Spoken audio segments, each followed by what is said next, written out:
Welcome to Civilian Jeeps. I'm Jake, and today we're going to be going over my overland trailer and the DIY setup that I built to power all the lights indefinitely based upon the sun. Now I wish I was outside to show you the sun, but it's been raining and extremely windy the past few days, so unfortunately I'm going to have to shoot this video in my garage. But that's not going to stop me from showing you this cool box of everything you can think of for DIY solar and what you need to do, what you need to buy. And if you got an auto like a Jeep and you want something like this would take the strain of your lights off of the alternator. So if you want to know how to build a DIY solar and see some of this cool lighting that's being powered off of solar, stick around and let's dive right into it.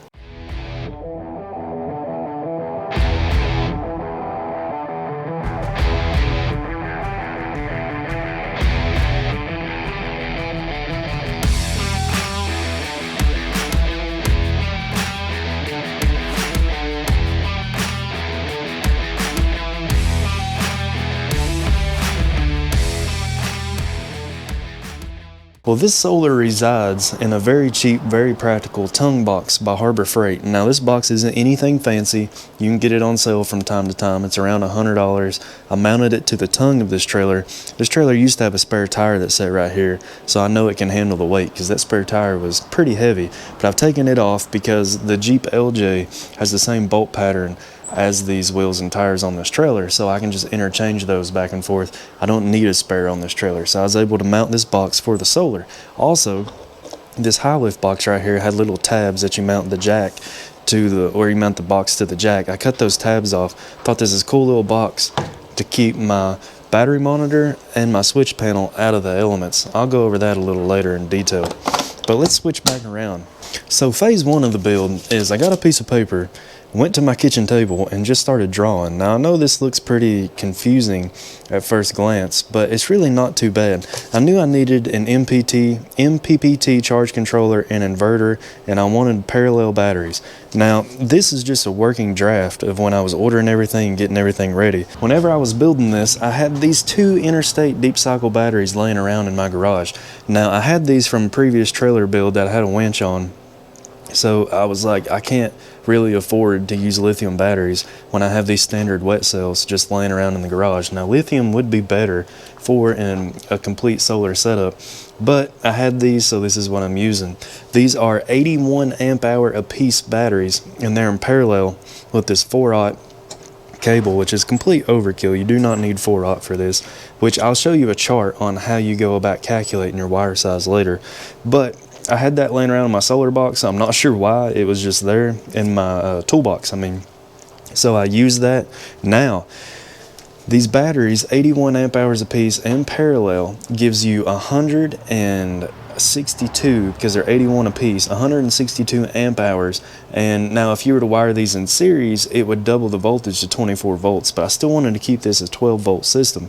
So that's basically the batteries, Interstate, wet cell, deep cycle, nothing too fancy. Now this is a Renogy MPPT charge controller. It's the 60 amp, which means that it can output 60 amps of solar if you have the right wattage for your solar panel to your battery, which I've got it all connected into a bus bar, which these are little waterproof caps, but I'll show you a little later about what each connection that is. I know it might look a little daunting and cumbersome at first, but it's really not that bad.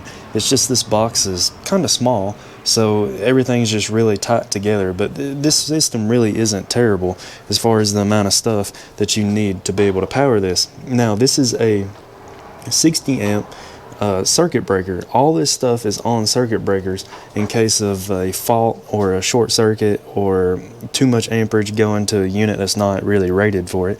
So I got a 60 amp because that's the most amount that it would possibly be pushing, and my 270 watt solar panel is not going to be pushing 60 amps. So I've also got the extra BT1 Bluetooth module that goes on this MPPT controller. Now this controller is nice. It has a LCD display right here, but you can see that it has the voltage down here and your wattage from the solar panel, which were inside. So it has this little moon right there showing you that nothing's actually going into the panel. And then that's your battery percentage. I found that that's not the most accurate. The shunt and the monitor that you seen earlier is way more accurate. It has the voltage, and that's your load if you've got a load, but it does not have a load right now. But this isn't an instructional video on how to use any certain product. This is just the products that I used to build this system. So we're going to move on from that. I also have an Auxbeam AC1200. Now, Auxbeam did send me this, and it's been a great product. I'm not going to sit here and make this an infomercial on Auxbeam, but this was the only thing that was actually sent to me for free. So I appreciate Auxbeam for sending this, but the rest of it is just all come out of my pocket.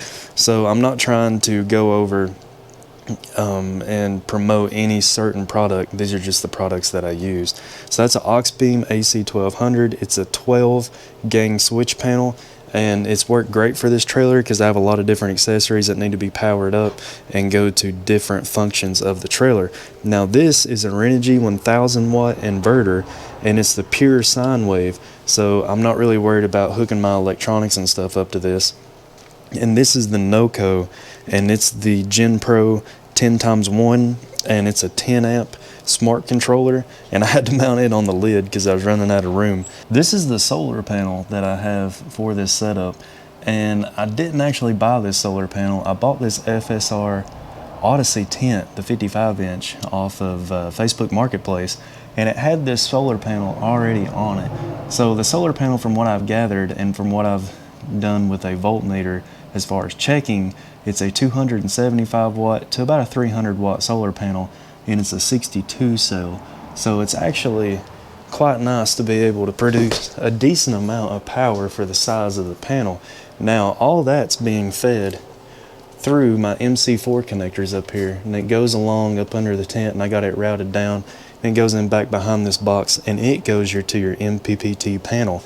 Now this MPPT charge controller is going to be putting out from this setup, I would think 10 amps, maybe, not a whole lot.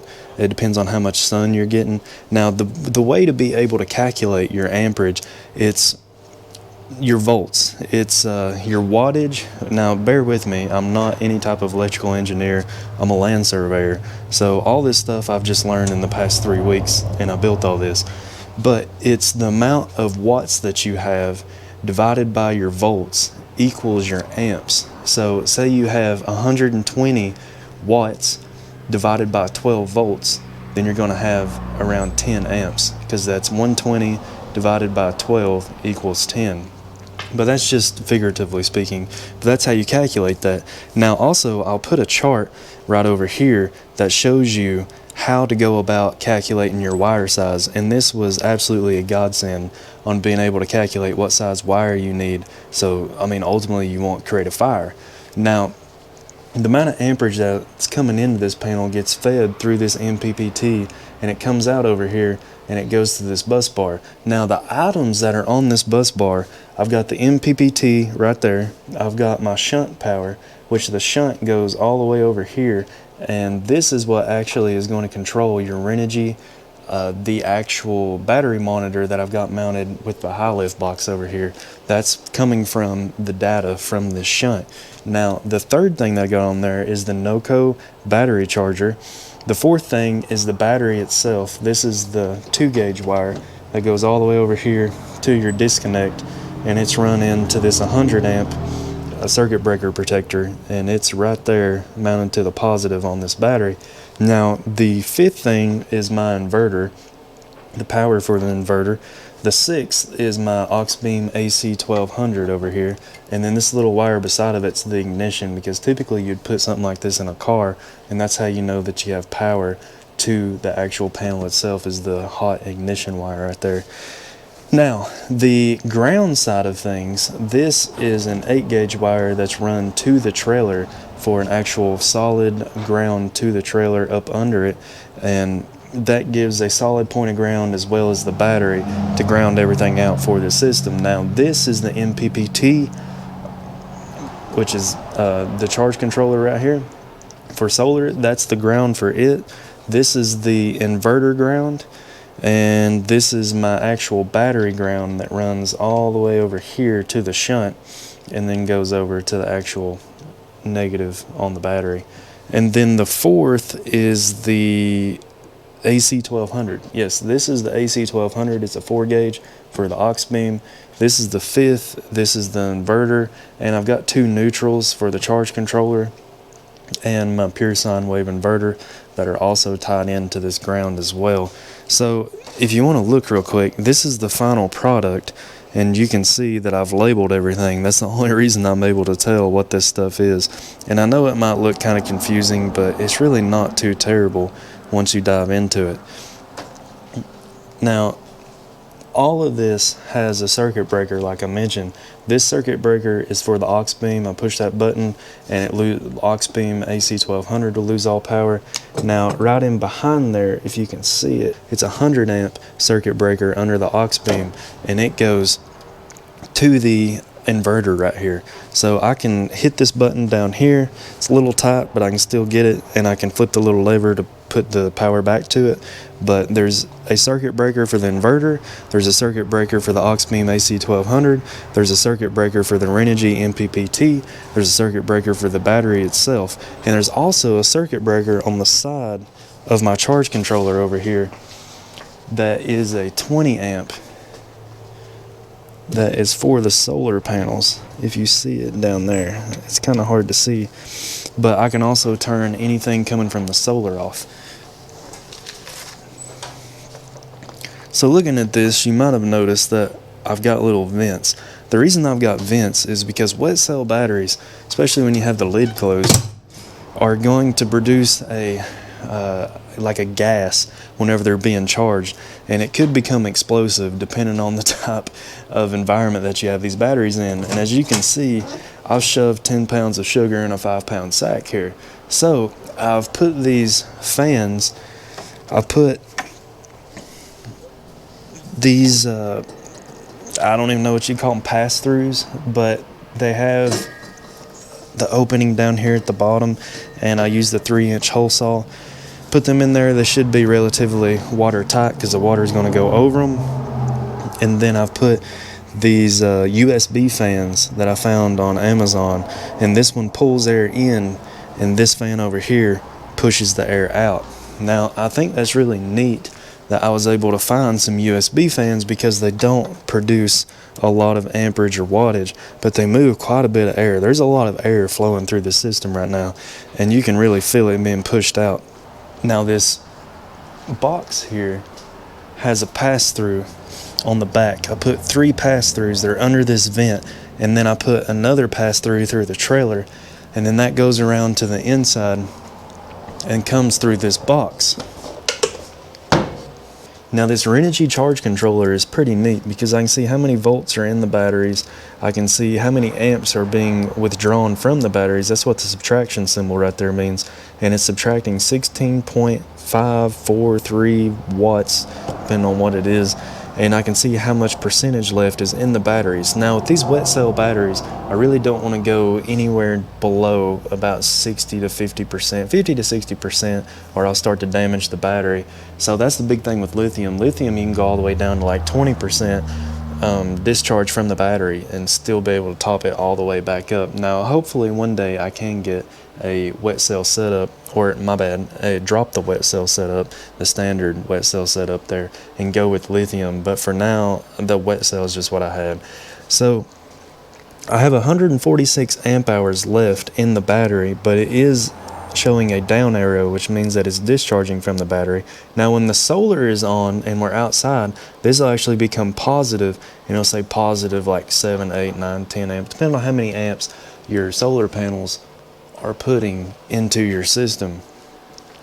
So right now you can see I've got 92% battery left. I can maintain this draw for 99 hours. I've got 146 amp hours in the battery. My volts is 12.3.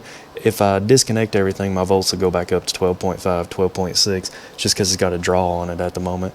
Now, this Auxbeam AC1200 panel is really neat, and I love the remote. I actually have a separate video on this Auxbeam panel that, if you're interested in it, go back in my channel and see. It's just a few videos ago. And this Auxbeam panel is really, really neat. I can hit a light for the switch panel and it comes right on. This is my auxiliary 12 volt that's on the side of the box I'm about to show you. This is the battery voltage indicator. This is my light on the side. This is my front light. Oh, didn't hit it. Front light. I have this other side, the passenger side. I have my rear lights, then the interior for the trailer, and then the interior for the battery box. And as you can see, no matter what light I turn on, the amount of amp draw will start going up because I'm adding more systems to be powered. So let's go around the other side. And I don't know why exactly, but this monitor right here that shows the voltage for the box has never really been right. It's always about 3 to 4 off, or 0.3, 0.4 off. So I don't put too much faith into this. I think it might have something to do with how I've wired it into the switch panel here. So it's relatively correct, but I don't rely on it like I do the shunt. Now this is a 12 volt. I'm gonna put my shower through this 12 volt whenever I get a shower. Don't have one at the moment, but it runs off propane, which I got on the side of the trailer, and then a 12 volt plug-in, so that would be great. So I've got all that powered off the Auxbeam. Now this is my shore power, and this is what you would plug your power strip into to give power. Now the only thing left that I have not done is I got to buy 2 surge protectors. One's going to be right here, and it's going to go up and it's going to go inside the tent, but the other surge protector is going to go around. I'm going to mount it inside the trailer where I have room, probably around here somewhere. And I'm going to mount that other surge protector so I have power inside the trailer as well. Now for the lighting on this trailer, these are RV lights that get mounted on the side of an RV that would set under like an awning, and they're angled down, so it's not going to piss everybody off in camp whenever you have. I've seen people that mount the cubes. Actually on phase 1 I had the little cubes that were mounted on the side, but they're meant to be mounted on a vehicle. They're extremely, extremely bright, and they will blind everybody. Now the one thing that I had on phase 1 that I wasn't really keen on is I didn't have a switch panel, so each light was, each switch, I powered the switch and then they all would come on and it would blind everybody. Now I couldn't just have them controlled by side to side. Say I only want the front on, I can have just the front. Or say I don't want the front on and I want the sides to come on. Oh, I didn't turn the front off. So now the side's on. So you can pick and choose what side that you want on based upon this panel, which I think is nice because like I mentioned before, I just hit one button, the whole thing would light up and it would blind everybody. Now another, like the strip light right here for the battery box, so you can see inside the battery box, I added that lighting. I'm going to be adding rock lights, but those are going to be powered off of the LJ. But I've got to do some more welding up under the trailer and reinforce some stuff, so right now I'm not putting the rock lights on. Here's inside the trailer. I'm going to do a full walk around of this trailer because I'm going to an event by TNT Overlander up beside Windrock, Tennessee here in the next couple weeks. So I'm going to do an in-depth of this trailer there. Now, all of my instruction manuals for everything that's in that box involving solar or any type of instruction manual is in this little packet right here. Now I've got a switch right there so I can easily turn it on and off. Whenever I hit that off, it still stays on my switch panel. As you can see, the interior light is right there. It's still on, so I could leave it on, but then just hit the switch whenever I want to. But if I hit the off on the switch panel, then that switch doesn't work. So it's 2 switches ultimately, but I wanted one in the back that was just easy on and off. Now one thing that is neat is this shore power plug right here. If you have an extension cord, say you have shore power at a campground, you can take your extension cord, plug it in this pass-through that I've put in this box, and then that goes to your Noco charger. You can see there's levels. It senses what kind of battery you have, standard wet cell, and it'll tell you your level of charge based upon this little icon down here. But I don't really rely on this for technical type stuff. The shunt is the main thing that I rely on. So going back over to your Renogy, you can see right now that it's putting in 9.56 amps, and my voltage is back up to 12.7 volts. And you can see I've got the directional arrow going up, meaning that this system is being charged. Now, one thing that is cool is I can have this plugged in as well as solar going into my MPPT, and I can probably get up to around 20 amps. I would say around 20 amps altogether going into this bus bar to being put inside the battery, which I think is pretty neat. And you can also run all of your lights.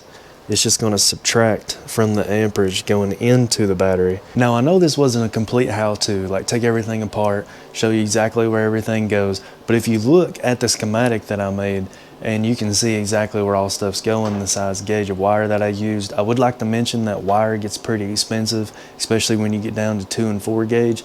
But if you buy some jumper cables, that's probably the most cost-effective thing you can do, is buy some jumper cables and cut them up. You can find heavy-duty ones that are around 2 gauge, and those are perfectly fine for this system. Now the 400 wire that I got in this is very overkill for the actual parallel between the batteries. You do not need anything that big, but that's just what I had laying around, so I threw it in there. Now I would go the jumper cable route if you want to cut that up to save you some money, but Amazon has relatively inexpensive wires if you want something pre-built. And I would like to say though, this whole setup is, I would say, around $1,500 to $2,000 if you didn't have anything. If you had to buy every single part, it might even be pushing more like $1,800 to $2,000. I'll link everything that I've used in this setup in the description if you're curious. But it's a 162 amp hour system, which is really nice because most like Jackery or EcoFlow or Blue Eddy or those type boxes, they're only going to be, even if they claim to be a 2,000 watt system, they're only going to be around 60 to 80 amp hours of power. So this is double the amount of amp hours. The only thing, like I said, I wish I had lithium batteries, and one day I'm going to have a refrigerator in the back, and I'm going to be able to power the refrigerator indefinitely off of solar. Now, a few of the spec overviews is 275 watt solar, 162 amp hours, 60 amp MPPT charge controller. These bus bars are rated for 150 amps. This is the Auxbeam AC1200 12 gang switch panel, the Noco battery charger, that's a 10 amp, the pure sine wave 1000 watt inverter, some fans down here to pull air through, keep this nice and cool. This one's pulling the air through, this one's pushing it out. Shore power, and then this is your actual connect for your surge protector or extension cord out. This is your 120 volt right here on the side. This is the battery monitor if I had that turned on. All in all, I'm not an electrical engineer, so I've just basically decided that one day I wanted to build something like this and started researching it. And I've probably got about 3 weeks of researching how to do this, and I've probably got 3 days in building all this and doing all the wiring. So if you've enjoyed this, let me know in the comments below. If you didn't, I'm sorry. I'll be getting back to Jeep content here relatively soon. I am going to the TNT Overlander camping event, which I don't consider myself an overlander, but I think it's really cool. It's right beside Windrock. Might be doing some wheeling as well. I'll be taking the LJ to that. So stick around. I'm going to produce some content from that event. I'm going to go over this trailer in detail with everything spread out on it. So make sure you look for that, because I am excited to show you phase 2 of this trailer build. Now, I'll link everything in the description for this video, and if you want to know anything more, just leave me a comment below. I'll try to answer it to the best of my ability. If you like this, leave a like, you know, that sort of stuff. I'm not going to ask you to subscribe and all that. I never do. But I feel like I'm just rambling on, so I'm just going to go ahead, leave this video here, and you know, when it comes to Jeeps, keep it classic.